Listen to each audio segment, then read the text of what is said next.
to say to the former president's comments over the weekend about immigrants and saying that they're poisoning the blood of Americans?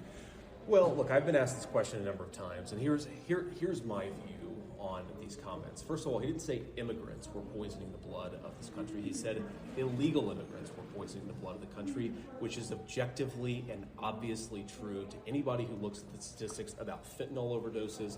And I think just one observation about the press as an organization, you guys seem far more upset about the guy who criticized the problem than you did about Joe Biden, who's causing this problem.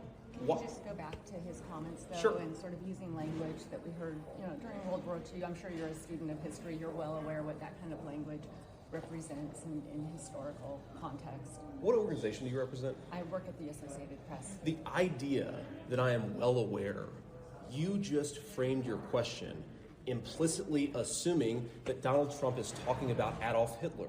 It's absurd. It is absurd.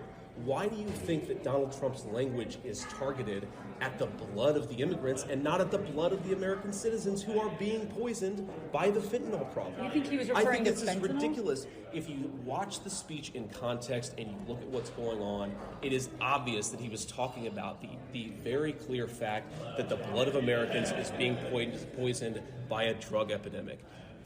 To take that comment and then to immediately assume that he's talking about immigrants as Adolf Hitler talked about Jews is preposterous. You guys need to wake up and actually do some Should he journalism. use different language then? Because that is language that Hitler used. Here's the problem with that question and that framing.